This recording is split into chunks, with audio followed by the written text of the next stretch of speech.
Good morning, church. Today's scripture reading will be Philippians chapter 4, verses 11 to 14. Not that I speak from want, for I have learned to be content in whatever circumstances I am. I know how to get along with humble means, and I also know how to live in prosperity in any and every circumstances. In any and every circumstance, I have learned the secrets of being filled and going hungry, both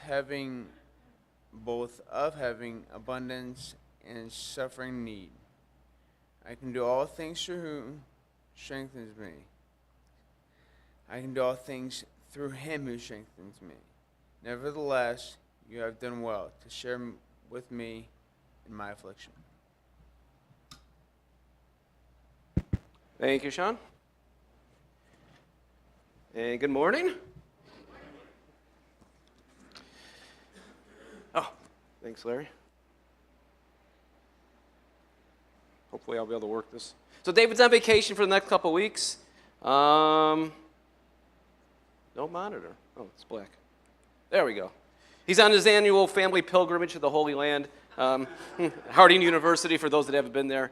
And so I volunteered to preach, so you're stuck with me for the next hour and a half. Yeah, so some of the visitors are saying, is he serious or is he just joking around? Yeah, I'll have you out in about an hour and 15 minutes easy, so don't worry. Okay, so about a year and a half ago, Linda and I went to L.A., and while we were there, we went to go see the Queen Mary. They turned it into a hotel and some restaurants, and of course we had to stop and have something to eat, and I had to have dessert. Isn't it pretty cool? Right? It looks like the ship, Banana Split. And so while we were in LA, I went running. I got to go see the Hollywood sign. That was fun. Got a fancy new haircut, and I got a hole in my head. Yeah. Before David left, he said, if you're going to preach, how about you preach on this topic of your journey through the last couple of years concerning your surgery and recovery and maybe applications to spiritual life and what you've learned. And so that's what we're going to do. Hopefully, we'll pick up something on the way and something that'll benefit you.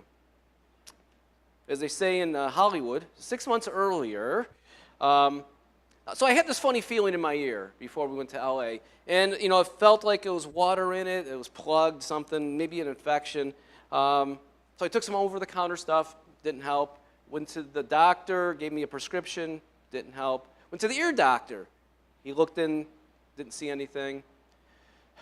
Hearing started to get a little bit worse, went back to my regular doctor, nothing. And eventually they said, well, let's try an MRI. That's not me. If it was, the brain would be a lot smaller. So they did an MRI. A few days later, I'm at work, get a phone call from the doctor's office, and the first thing she said was, are you sitting down? That's not good. Sure, I'm sitting down. And she said, well, you got a tumor in your head. It's a tumor that it's on the nerve that connects your ear to your brain. And that's what's circled there. Most likely it's benign. I said, okay, thanks. Went back to work. And they were surprised I wasn't upset. Little aside. So looking back on how I reacted, I'm actually happy. I didn't melt down. I didn't get upset. And I think they expected that. But best of all, I wasn't mad at God. Sometimes Linda calls me Mr. Spock because I often don't show a lot of emotion. But in this situation, I thought, well, these are the cards I'm dealt with. I'm going to play them as best I can. And maybe it's the engineer in me that just wants to, my natural reaction is, I'm going to fix this, or I'm going to make the best of it as I can. Or maybe it's the competitor in me that says, I want to beat this. But that's just how I acted or reacted. And I was thinking as I was preparing the sermon, I don't know if non-Christians can really react the same way to, these really bad hardships. The Apostle Paul wrote this, and I thought it was good. He said, brothers, I don't want you to be ignorant about all those who fall asleep, in other words, those who have died, or to grieve, here's the part, or to grieve like the rest of men who have no hope. And we believe that Jesus died and rose again, and so we believe that God will bring with Jesus those who have fallen asleep in him. Those of us who have passed away, we're going to be in heaven with Jesus someday. And so we got that eternal view of life. We have that hope. And it's just as Jesus rose from the dead, so are we. And earth here is just sort of a little pit stop on the way to the road of heaven. So non-believers, life here is all they have. And if it goes badly, well, it's a catastrophe. And even if it goes great, even if it goes great for 90 years, they're still nervous at the end. They're still scared to death. Anyway, back to the story. So there I was, sitting in my office, hung up the phone, and a coworker was in my office at the time. And I explained to him what the doctor said. And he goes, my best friend is a doctor that specializes in this kind of problem. And he just moved back to Syracuse. Imagine that. He goes, he's the smartest guy I know. You should go see him. So I did, Dr. Nicholas. And I went to go see him, and he laid out the options. He goes, there's surgery methods that they'll go in through your ear, destroys your hearing, but we can get the tumor out. And, there's a gamma knife, so it's not really surgery, but they zap you with radiation, but it'll probably wreck your hearing as well. And he goes, and there's one other method that it's sort of new and maybe a little bit more dangerous, but that can preserve your hearing. They got to move your brain out of the way and dig down. And so I asked him, who's the best guy in the country at that method? He goes, well, I think he wanted to say him, but he goes, there's a guy in New York City, and there's a guy in L.A., probably the two best in the country. I said, good. So I spent a lot of time looking on the internet, like a lot of people do, and I didn't like what I was seeing. Everybody that went through these things, almost everybody lost their hearing. Some of them, their face got paralyzed from the surgery. Some suffered dizziness all the time. Others had this debilitating headache forever. Some sprung a leak in their brain, and the fluid was draining out, so they had to have a second surgery. And unfortunately, even a handful of people died. So I sent my MRIs to the two doctors. I never heard back from the guy in L.A. Went to go see the doctor in New York. Liked him. So Linda and I, we made an appointment for the surgery sometime in December and went home. A week later, the guy from New York called. From L.A. The doctor from L.A. called. And I told him, well, I already made an appointment with the guy in New York. He said, oh, okay. And he said, the reason I didn't call you back, I was in Africa doing volunteer work. I said, that's pretty cool. And I told him, I don't know how we got on the topic. I told him I was an elder in the church, and I think he said he was a deacon in his church. And we got to talking, and I really liked him. Did some research on him. He called me again a second time. This is sort of funny, this world-renowned doctor giving me a call at home. Anyway, one thing led to another, and I canceled my appointment in New York and said, we're going to go see the doctor in L.A. So a few days before Thanksgiving, flew to L.A. to see Dr. Brackman at the House Institute. Had the surgery. How'd it go? Well, I woke up. There's a doctor staring me in the face. He said it was a success. I could still hear, which was excellent. My face wasn't paralyzed. I was happy. It was a great start. An hour or two later, dizziness kicked in, which I expected. I started throwing up, which they warned me about. But after a few days, that stopped, and I felt okay. And actually, I didn't even have pain. Believe it or not, they cut this hole in your head, and I didn't even have it. Probably, because it's very hard. But I didn't have pain. And I got out of the ICU. I had some visitors. So I didn't want to get out of shape. Just laying in there in the bed all the time. So I started doing squats. Got out of the bed and started doing squats on the side there next to that chair. And of course, everybody started yelling at me. My wife and my, what are you doing? Get back in bed. You can't do that. But eventually, they started letting us walk the floor, and you can see the Hollywood sign from that window. It's sort of cool. I got to say, God really blessed me. God really blessed the surgery. And then while I was waiting to recover and fly home, got a call from my cousin. And my mom passed away suddenly. And she was in great shape when we left. Nothing was wrong at all. So we asked the doctor if we could leave early. They checked me out really quickly that day. I flew home. The next, started to plan a funeral. Ain't that a kick in the head, huh? So just when you think it's over. I went back to work in January. I wasn't allowed to drive, so Jason drove me every day to work. In February, I went to travel for work to Huntsville, Alabama. And I noticed my nose was running a lot. And it was on the side of my surgery. And it was really thin, watery. I called Linda. She calls a doctor in L.A. And the next thing I know, I'm on a plane back to L.A., and they're planning another surgery. They thought maybe my brain was leaking. I mean, seriously. Because that happens sometimes, like 10, 15% of the time. And, I want to say, all right, I was in good spirits. I was ready for this challenge. But I wasn't. I was sad. I was depressed. I was thinking, man, I'm just starting to get back on my feet. Here we go again. I wondered if this time it was my fault. Maybe I started being too active too soon. Well, after another CT scan and trying to collect the stuff dripping out of my nose into a little jar, they said, that's probably not a brain fluid leak. They said, they're not really sure what it is, and these are guys who have done more surgeries of this type than anybody in the country. But they said, we'll just watch it and monitor it, and hopefully it'll go away. And they let me go home. It hasn't stopped. It's diminished a little bit, but I'm constantly using the tissue. But so it is.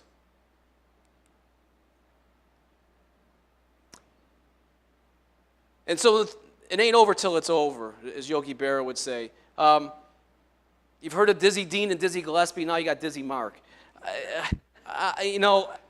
Over the past 6 months, 9 months now, I've been getting dizzier and dizzier. A tiny bit, but a tiny bit every day. I've talked to the doctors, went to physical therapy, but every day I notice a little something different. Oh, wow, that's different. I didn't used to wobble like that. So in 2 years, the journey isn't over. As Yogi said, it ain't over till it's over. And it's not. But it's okay. Some people struggle with things that are much more debilitating. If it's not dizziness, it could be something else. Things can be hard. Life can be hard. It won't be easy till we get to heaven, right? I like this quote out of Revelation. And I heard a loud voice from the throne saying, look, God's dwelling place is among the people, and he'll dwell with them.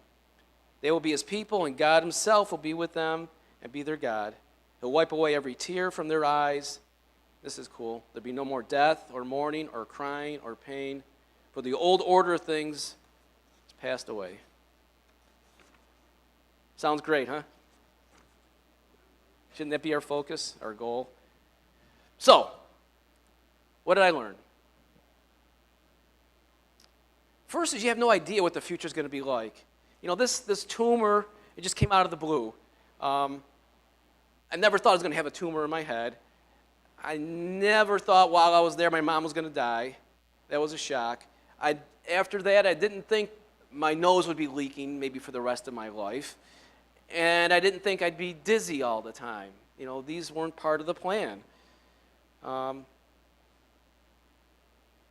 course we should plan, right? We got to plan life, but things aren't going to always work out the way we expect them to.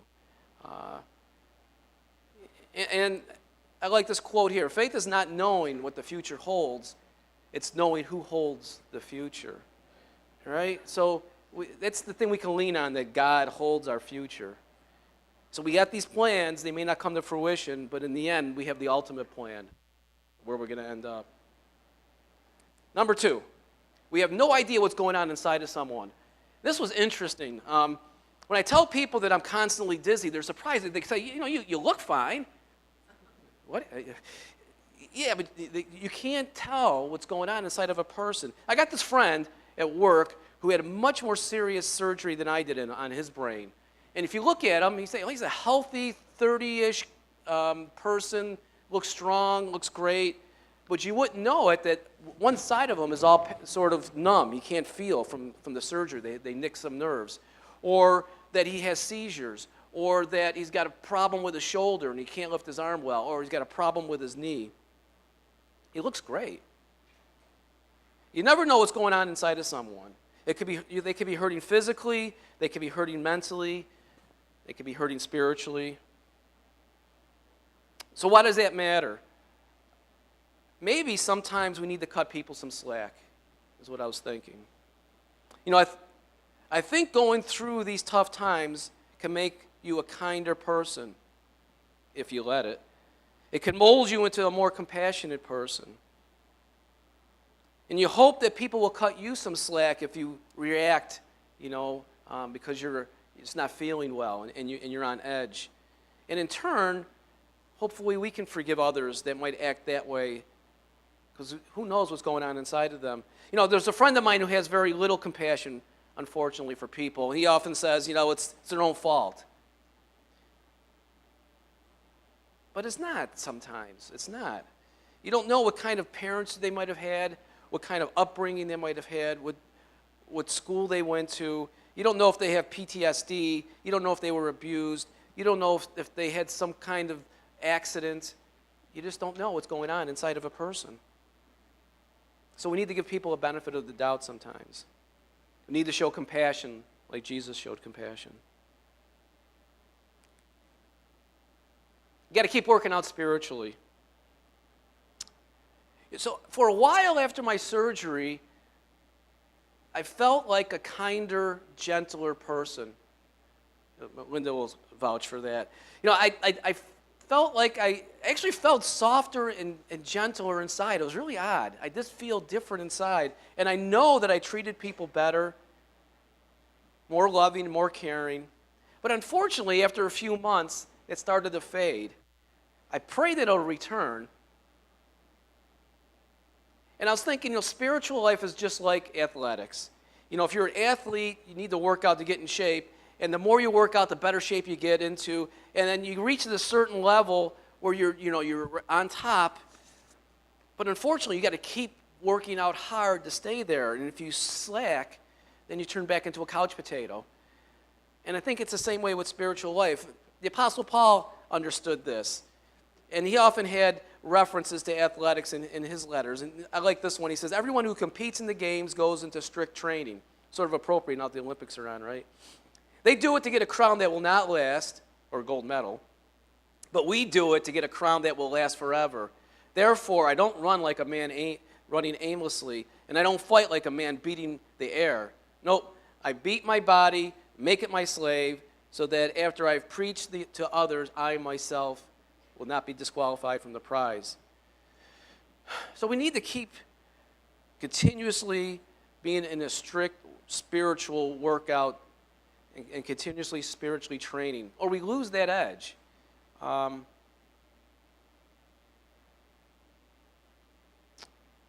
got a same buddy who often has said, why do you keep reading the Bible? You read it once already. Isn't that good enough? Well, it's not because of this. Because if we stop, we slowly revert back to the person we were. If we stop reading and stop praying and stop worshiping, it's like we're stopped working out. So we need to continue that spiritual training, else we become flabby. All right, what else did I learn? That people notice. People notice your example. I was surprised at this. I received a lot of comments from the doctors while we were in LA, and even here, and the nurses. They said, you don't seem scared. You got such a positive outlook. You're different than the other patients we've had. Cool, that made me happy. And I've also heard similar things from you, not about me, but things that you've gone through struggles as well. Fellow brothers and sisters that have been great examples of faithful Christians, being positive. I actually heard about people that have tried to help the doctors and nurses while they're in the hospital, serving others while they're dying. It's amazing. But it's the Spirit, right? It's the Spirit working inside of us. Again, the Apostle Paul, he says, do everything without complaining or arguing, so that you may be blameless and pure, children of God, without fault in a crooked and depraved generation. And here's the part, in which you shine like stars in the universe as you hold out the word of life. Shine like stars. Jesus said, right, that we are the light of the world. And we are. And people take notice of how we act. So let's glorify God with that. Next one. God won't let you fall into the deep end of the pool if you can't swim. So in a 7-month span, my father had a stroke. We had to put him in the nursing home. I found out I had a tumor in my head. I had brain surgery. My mother passed away. Whack. But I survived, and my faith is still intact. And if anything, I'm stronger, maybe even better. And many of you have survived much worse. And God didn't promise everything's going to be rosy, right? But he did promise not to throw us into the deep end. Apostle Paul said it this way. He said, God's faithful. He won't let you be tempted beyond what you can bear. But when you're tempted, he'll also provide a way out so that you can stand up under it. He'll provide a way out. I like this quote. I came across it last night. As I go through it, I think sometimes God takes away the problem. You know, we pray to God and zap, the problem's gone. And that's excellent. That's what we want. Sometimes God allows the problem to occur, but he gives us the strength and the courage and the calmness and the insight to deal with it. And that's good too. But sometimes God allows the problem to mold us into something that's stronger, into something that's better. And that hurts. And that's hard. But the result is a better us. So no matter what life throws at you, you got to keep working and keep going. What other choice really do we have, right? And along the way, good could come out of the bad, and good could come out of the hard. And remember that God's not going to let you drown. Contentment. If this is all you can do, then this is all you can do, right? If I'm going to be dizzy the rest of my life, well, so be it.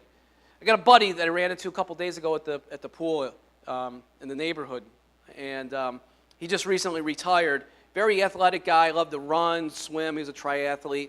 He got hit by a car while he was on his bike a couple years ago. Went to go shake his hand. He had to go like this and lift his hand up to shake. He can't move his arm anymore.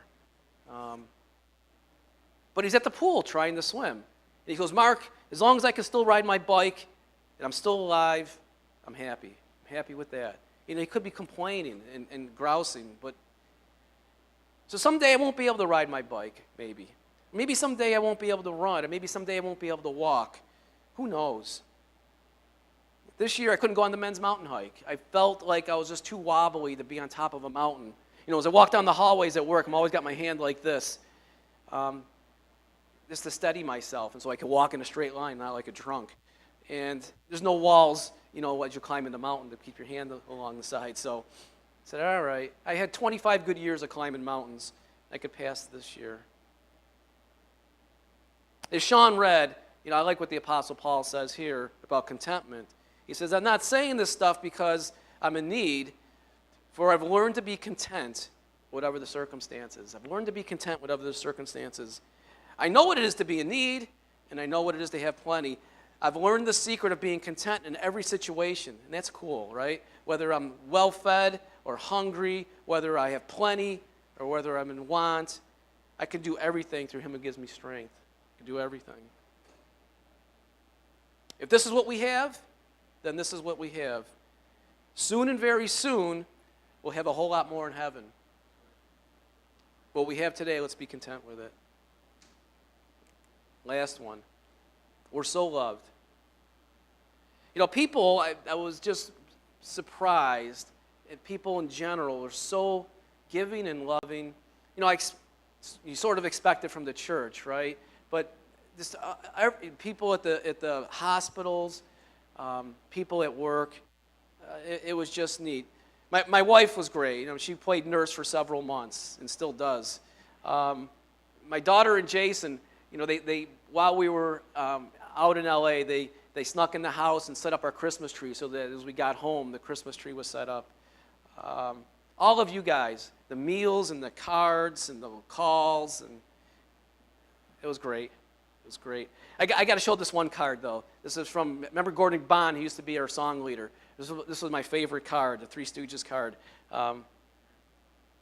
Anyway. Okay. To close, a couple application ideas here. So how should we react when bad things happen? How should we react? Do we blame God? This is what scares me the most. So many people leave God because they blame him for the bad situation. Some think that God caused a calamity. Why does God hate me, they ask. Or others say, well, why didn't God stop that from happening? Or maybe the hardest question to answer, why didn't God answer my prayer? You know, maybe the best example of a person reacting properly to hardship is Job. You guys know the story, right? He loses all his possessions. He loses his kids. His kids are all killed. Other things went bad. And what did Job do? What did Job do? He gets up and he tears his robe in grief, shaves his head, and then he fell to the ground and worshiped. And he said, naked I came from my mother, naked I'll return. The Lord has given, the Lord has taken away. May the name of the Lord be praised. And through all of this, Job didn't sin or blame God for doing anything wrong. Can't blame God. God doesn't cause evil. You know, it seems like human nature, you got to blame somebody. And so Job's buddies also blamed him, right? You must have sinned. You must have done something wrong. Otherwise, this stuff wouldn't be happening to you. And I love this one. Job's wife. He said, you're still holding on to integrity? Curse God and die. But Job's reply, you're talking like a foolish woman. Shall I accept good from God and not trouble? So in all this, Job did not sin in what he said. When the apostles came across a blind man, they asked Jesus, who sinned, this guy or his parents, that he's blind? People always want to blame somebody, but sometimes there's no one to blame. It's just life. It's just life. Right? A lot of good people in the Bible suffered. Jesus was crucified, Stephen was stoned, James was beheaded, Paul was beaten, and church tradition is every apostle, other than John, was martyred. I say this to say that don't beat up yourself if things aren't going right. That's what Satan wants you to do. He wants to drive a wedge between you and God. He wants you to get depressed. He wants you to curse God and die. That's what Satan's hoping for when you're struggling, when you're going through tough times. Bad things are going to happen to all of us. We see it all the time. Parkinson's disease, cancer, car accidents, loss of jobs, divorce, friends and family dying, on and on. The question is, does it drive us toward God or away? Hopefully hard times will drive us to our knees, to prayer to God, and to the supporting arms of our church family. That's all I got. Hopefully, something I said rang a bell. And if you're not struggling now, most likely 5, 10, 20 years from now, you might be, you will be. It seems like that happens to everybody, right? So I'm just hoping that something that we talked about today sticks in the back of your mind, and when the struggle happens, you'll remember and think, drop to your knees, ask for help from the family, get closer to God, let him mold you.